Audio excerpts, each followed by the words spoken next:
Why are the robots standing there so that Sonic and Tails can get time to whisper to each other how they're gonna take them all out at once? Sonic goes by instinct, so he just starts instantly attacking the robots. It is a real concern Tails brought up that if they attack too, then the rest will be free to wipe out their ancestors, who somehow happen to be traveling together, instead of the hedgehogs staying with the hedgehog tribes because it's the caveman days where people only stuck with their tribe. It is an alien planet instead of Earth. I can excuse it having dinosaurs at the same time as cavemen. It's a world full of magic after all. Tails tells Sonic to follow his lead and calls attention to the robots that he's the one supposed to kill so that they swing around, and he jumps on a boulder and jumps into a tree as they ruin Eggman's plan trying to fight the wrong target because all of his robots have trying to fight everyone as part of their code. Eggman would give every new robot the same coding copied and pasted from the coding of his first badnik because it saves time.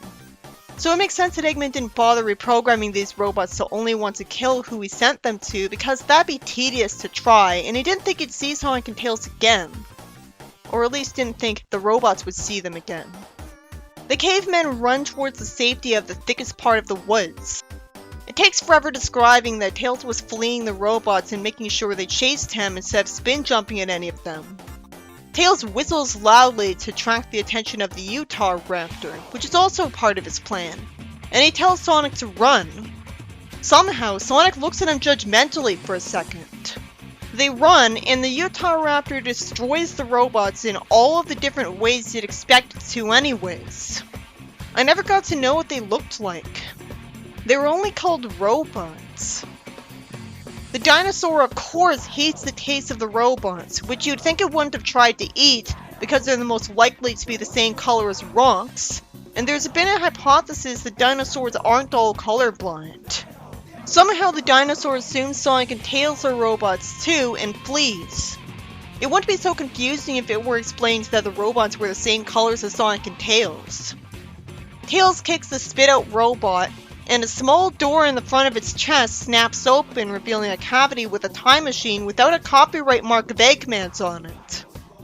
After Tails had a brilliant plan, he again uses his brain when he asks what they should do about these mashed robots that aren't supposed to be there. Sonic doesn't see a problem with them being discovered, I agree. Early people wouldn't figure out they're supposed to be robots and just think they're art sculptures or meant to be idol worshipped because they didn't know what robots were. Although a philosopher in Greece had the idea for them, implying that still could have been a sci-fi concept in the imagination, but without it being a common idea in fiction yet, it wouldn't be instantly figured out by people in a pre-battery world. By the time anyone knows what robots are, they'll figure them out based on the batteries.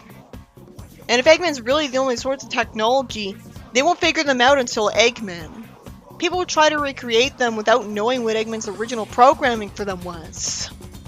So Eggman wouldn't be the only source of technology anymore.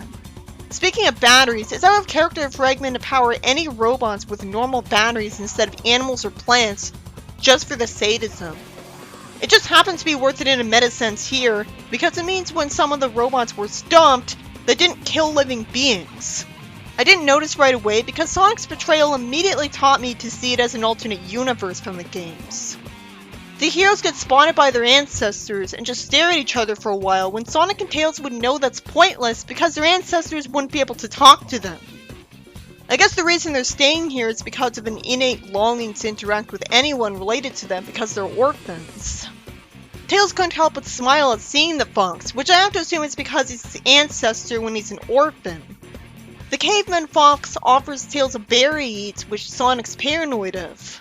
It makes sense that the cavemen would like these two because they saw Tails save them.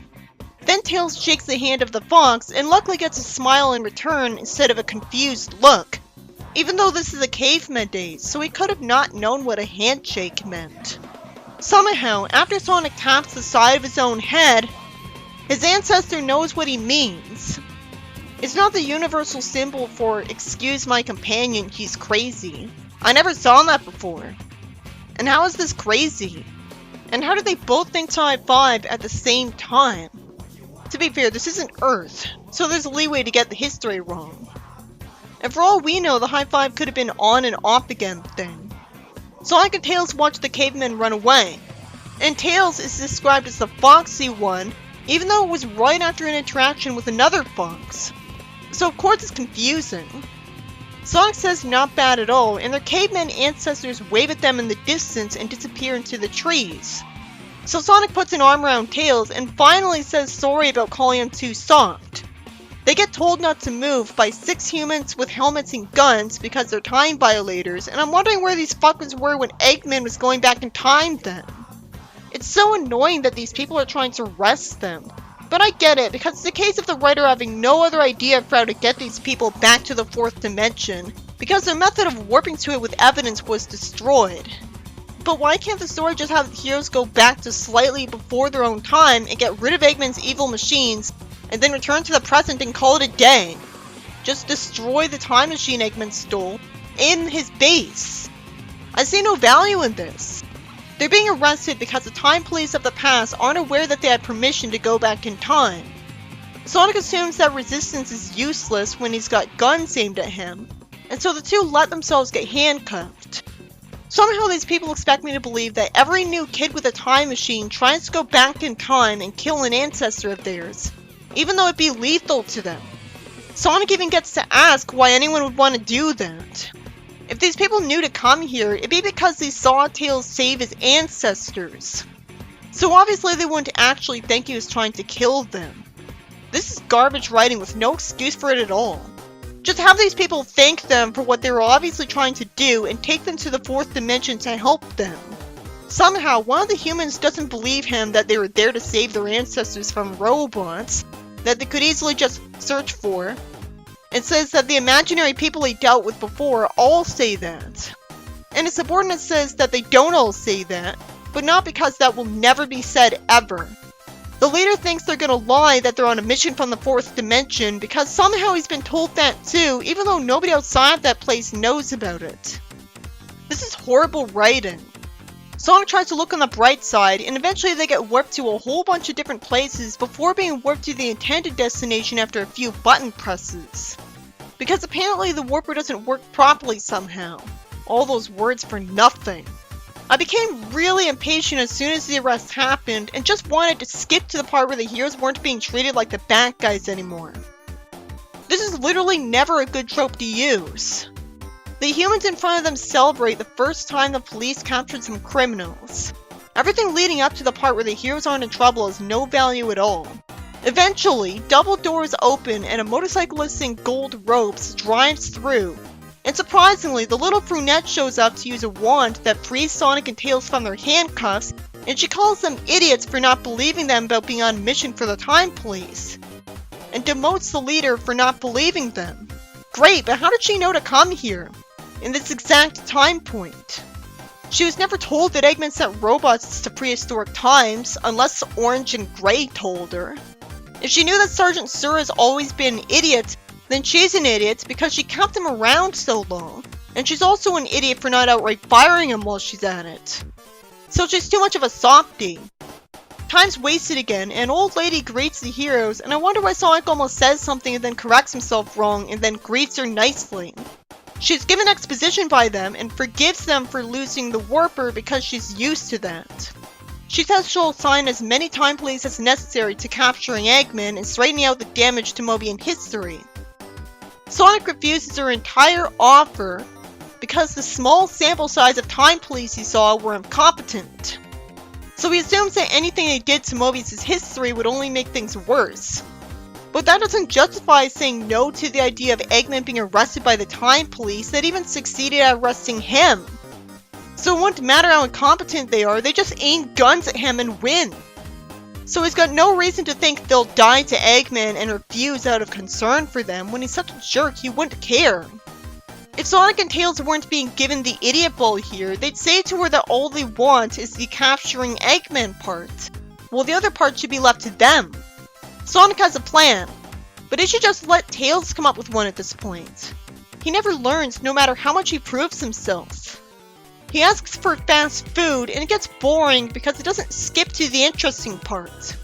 They follow the old lady and brunette on motorbikes to what looks like a kid's bedroom that belongs to one of them.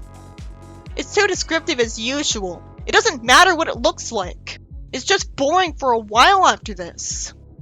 At one point it's revealed that it's almost impossible to kill a mythos creature. It goes right back to being nothing but worthless to read. Why does Sonic think he has to tell her the history of Mobius for his plan? It's not even really the history of the planet.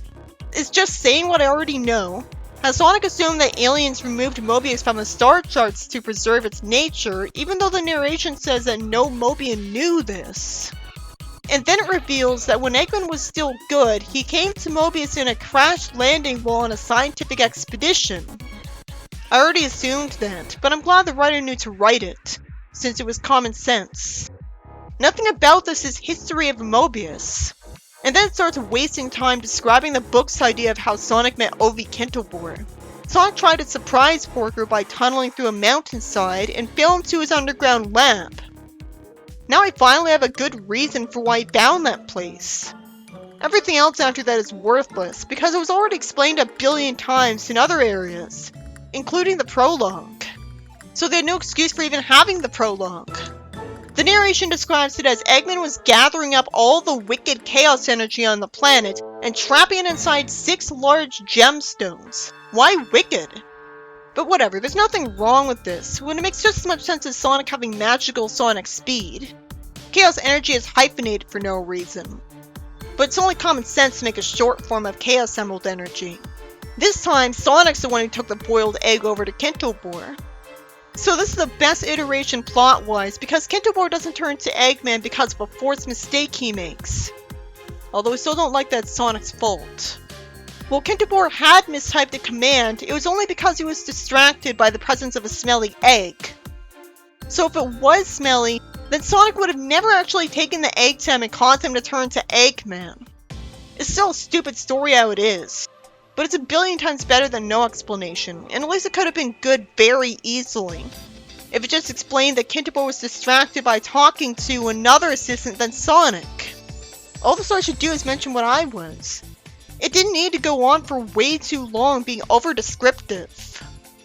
Sonic says he stopped Eggman from trying to take over the planet, when all he did in Sonic 1 was put people in badniks and make buildings on one island. So this is a more epic, phantom version of it. And there was no proof in Sonic 1 that he didn't try to take over the planet. He then says there were a few years between Sonic 1 and 2 in his universe, even though Sonic was the same age of 15 in both games. There's nothing bad about the alternative being the case.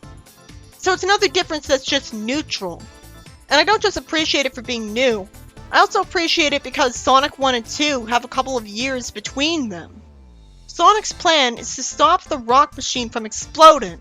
The writer wouldn't have the guts to have that happen, or at least be permanent, even though these books don't have continuity with each other. That'd be too cool. And it's not the end of the book at all, so it's just frustrating. Why is the brunette Kay looking skeptical of his brilliant idea and asking for the alternative? It's not like she can read the script.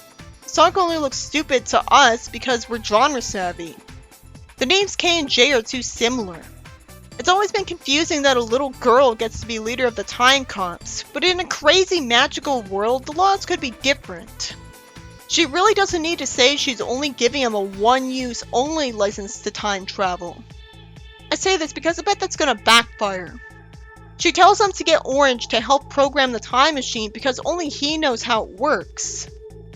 But it's never explained how they knew to reunite with them.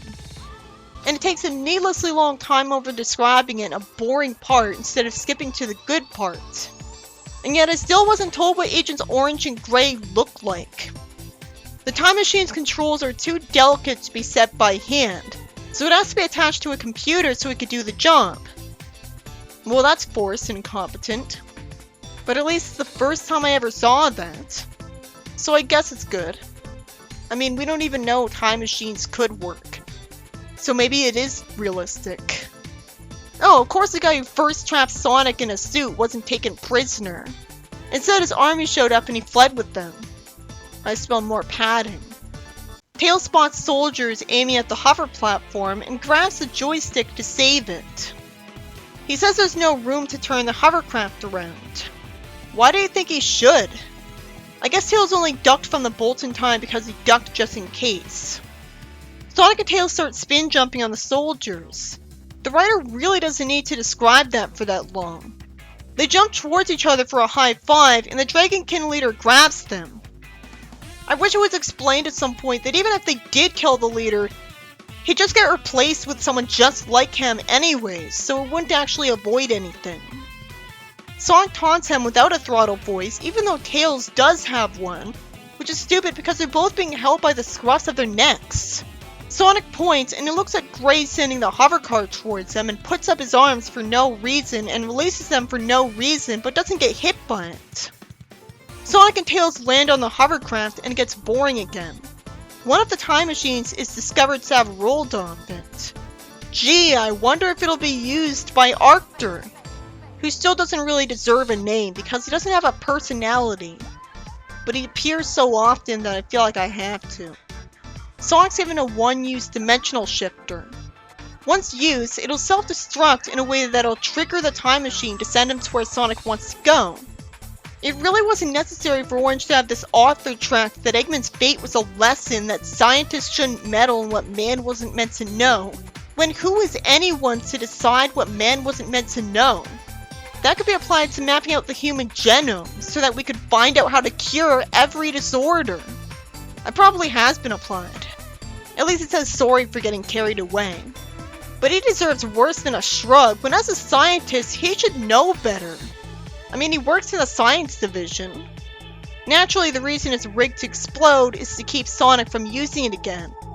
Gray says it's only going to explode just enough to destroy its inside, and that won't hurt the heroes. I would have figured that out after it got used. This will take any excuse to pad things out. Sonic says plug is in, and he's wished the best of luck, and his voice sounds light and empty as the warping starts to happen. Whatever that meant. He and Tails look transparent and get told not to worry because it's part of the process. And at first they're standing on nothing afterwards, but then a gray ground appears below them that stretches into the horizon. There's a gray sky too, and for the sake of padding, the time machine isn't written to instantly work somehow.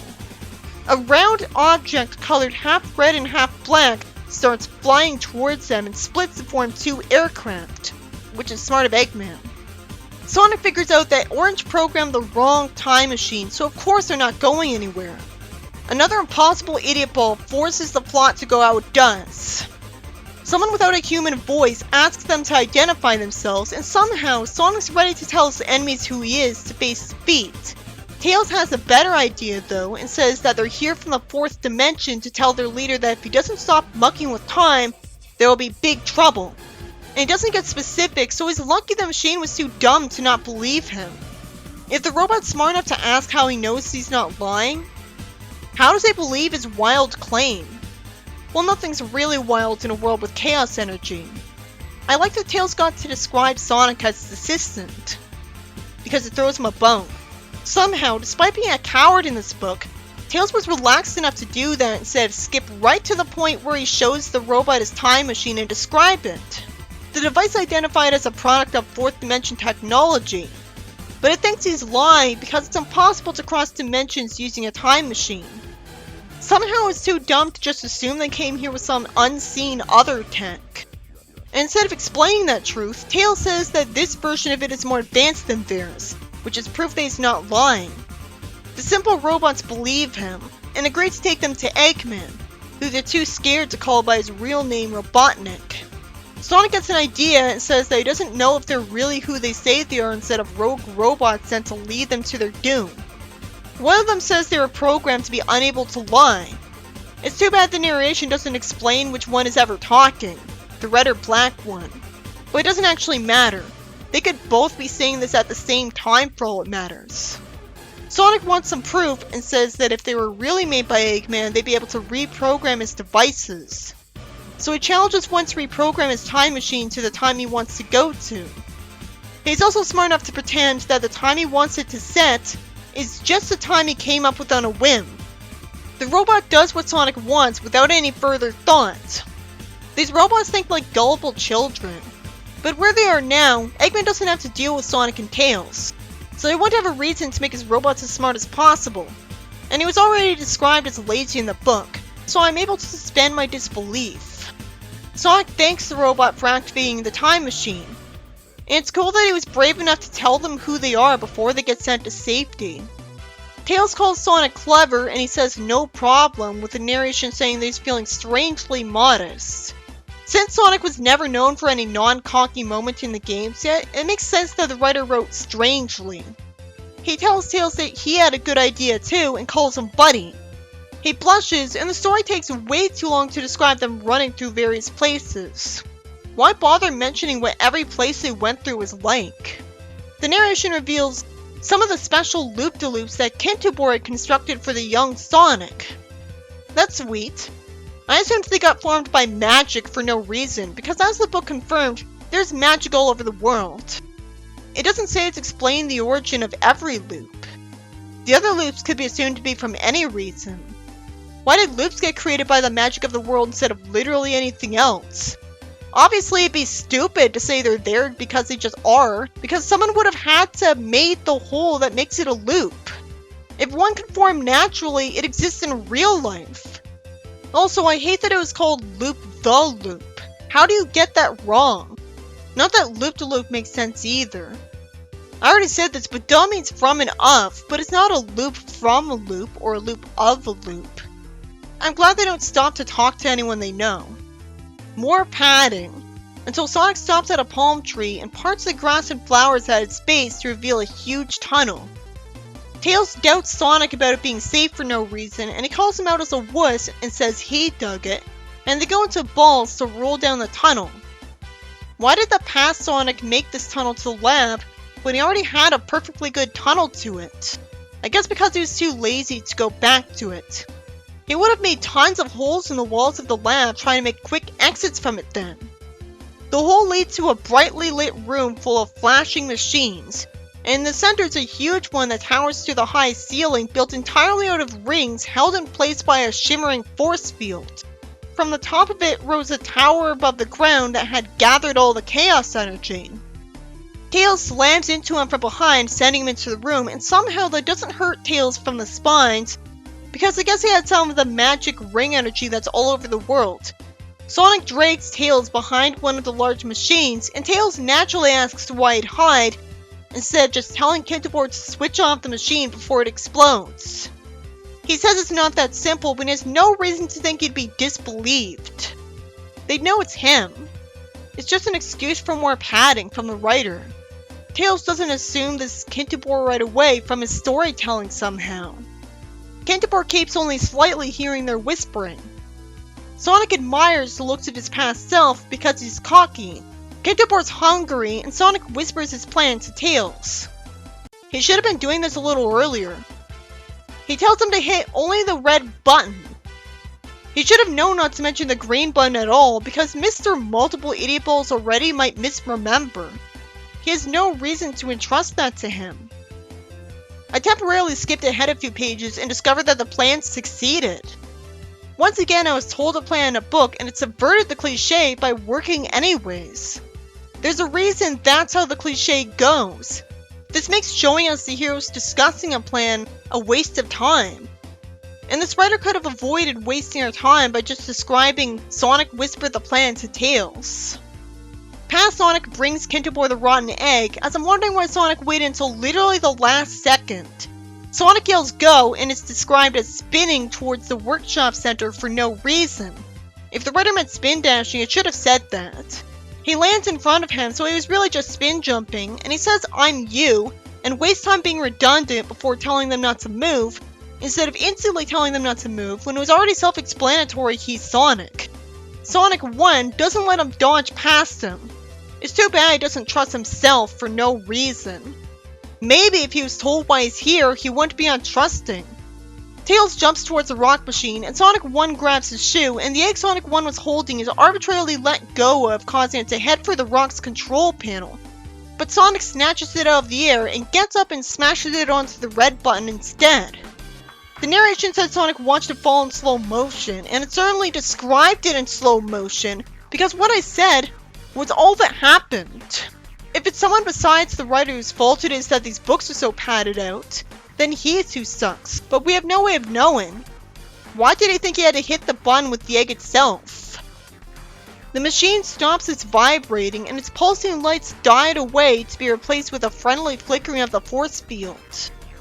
Sonic cheers as everyone else wipes the remains of the rotten egg from their faces and hands. Why did its remains fly all the way over to them instead of just being on the button? Sonic says Kintobor is still Kintobor, and that he saved him from a fate worse than death. And I have to assume the reason he doesn't explain himself right away is that he's in too good of a mood to tell him something sad. Although really, he already did explain himself. He says that he doesn't think he'd believe him about what fate was in store for him, even though he kind of already told him, and he's already looking at a future version of his assistant. He begs him not to switch that rock thing back on until he's found the Grey Emerald. The other Sonic frees himself from Tails' tails. I'm glad Tails was competent enough to be able to restrain a Sonic. Sonic once says that if he doesn't give them a good explanation soon, he's gonna bash him. He said he's still Kintobor. What more does he want? And he rushes at him with one fist raised because Sonic just tells him to relax instead.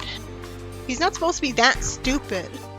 Naturally, he wasn't scared to explaining because he knew he was fast enough to grab his fist, which felt like putty and twisted around his arm in a blue liquid, and they both merge until only one Sonic is standing in the room. Well, that's weird. There's a reason time travel stories don't do this. So now only current Sonic is standing in his place. Kintobor's written to explain what we already assumed, that the laws of space and time wouldn't allow two Sonics to exist in the same place at the same time, even though they weren't literally in the same place because Sonic had to telefrag himself with his past self. So if same place is already defined that loosely, then this should have already happened the very second that Sonic went back in time. And also, why would reality even know that they're the same person? It would have just assumed he's an identical twin of Sonic. It's not like it's a computer program. Kintobor believes Sonic because of this, and conveniently agrees that it's better that he doesn't find out why he did what he did. Even though it would have been interesting, and I was looking forward to his reaction, which might have caused him to at least give up on this crazy rock business, and guarantee he wouldn't just turn to Eggman anyways. And you think he'd already decided to give up with what he knows. He must be as stubborn as I am. Somehow, Tails didn't understand any of its explanation. What was supposed to be the confusing part? I'm sure even a kid would understand the words education, research, resolution, paradox, conclude. Those are all the only big words he used. He could have heard them from television.